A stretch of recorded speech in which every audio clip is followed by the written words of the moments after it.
आगे बढ़ रहा है, क्या लगता है? मैं तो प्रतिदिन आपसे रूबरू हो रहा हूँ। भगवान श्री राम की ये प्रथम कर्मभूमि है जहाँ उन्होंने आतंकवाद का, हम कह सकते हैं कि पहली बार इस धरती पर आतंकवाद की सफाया करने का अगर किसी को वो श्रेय जाता है और इस धरती पर वो सनातन काल का युगों के सिद्धाश्रम की धरती मकसद जहाँ से श्री राम ने उन आतताइयों का नाश किया इस पूरे दुनिया में सर्वविदित। और आज ये सनातन संस्कृति समागम रामराज की ओर प्रकृति और संस्कृति का मिलन, नेचर एंड कल्चर, जहाँ पर्यावरण की रक्षा के लिए संकल्प ले रहे हैं, जहाँ भगवान श्री राम के अद्भुत जो हमने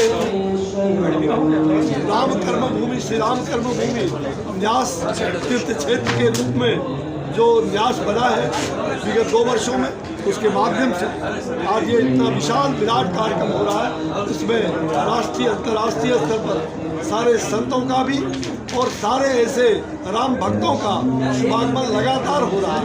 संतों का आपने देखा लंका से, मॉरिशस से, अनेक देशों से यहाँ प्रतिनिधिगण आ रहे हैं। तो मेरा सौभाग्य है, मैं यहाँ का सेवक हूँ और सेवक होने के नाते इसको टूरिज्म के साथ हमें तीर्थाटन के केंद्र के साथ साथ हमें विकास की ओर आगे ले जाना है। विकास की तो जहाँ विरासत और विकास दोनों को साथ लेके चलना है, तो हमारी जो विरासत, हमारी जो भारत की सनातन संस्कृति है, उस संस्कृति को आगे बढ़ाना और भारत का विकास जो प्रधानमंत्री श्री नरेंद्र भाई मोदी जी के नेतृत्व में, उनके मार्गदर्शन में जो विकास हो रहा है, उस विकास को अग्रमुखी आगे करना ये हमारा प्रयास है।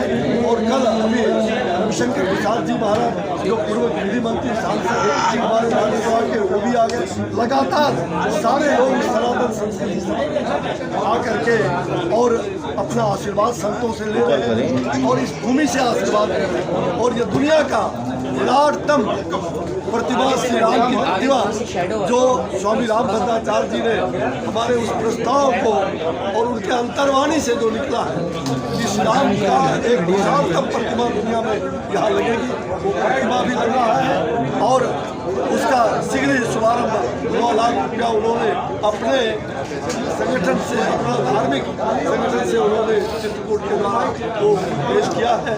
ये बहुत बड़ी बात है। अमृतवाणी और साथ साथ सांस्कृतिक केंद्र महर्षि विश्वामित्र के नाम से एक बहुत बड़ा वेद का और ज्योतिर्विज्ञान का विश्वविद्यालय हो, अनेक इस प्रकार के यह तीर्थाटन का केंद्र कैसे विकसित हो सकता है। देश और दुनिया के मानचित्र पर बक्सर को, इस सिद्धाश्रम को स्थापित करना, पुनर्जागरण करने का एक छोटा सा ये प्रयास आप देख रहे हैं। ये प्रयास एक विशाल रूप ले चुका है। मुझे बहुत गर्व है इस बक्सर की जनता पर, यहाँ के लोगों पर और साथ साथ हमारी सरकार, प्रधानमंत्री जी ने जो विरासत और विकास की बात कही है, संस्कृति और प्रकृति की रक्षा करना हम सब लोग का पुलिस कर्तव्य होता है। उसी उद्देश्य से यह कार्यक्रम नेचर और कल्चर दोनों के, प्रकृति और संस्कृति के समायोजन के साथ साथ उसके संरक्षण, उसके संवर्धन और 1 करोड़ पेड़ इस आयोजन के माध्यम से, जहां 1 करोड़ वृक्ष लगाने का जो संकल्प है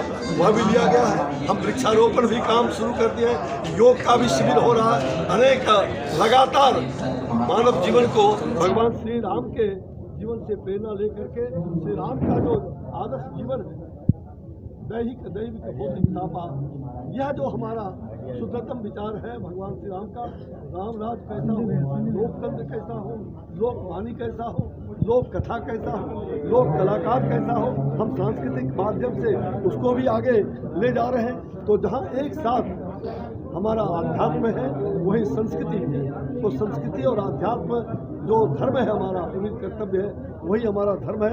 हम उसको धर्म को लेकर के सनातन धर्म की रक्षा करना हमारा एक शाश्वत विचार। यह देश और दुनिया में भारत फिर से विश्व का, यह कह सकते हैं कि जो आगे हमारा विश्व का एक परम वैभव सुराष्ट्रम समर्था भवन्तु आशीषाते विश्वम।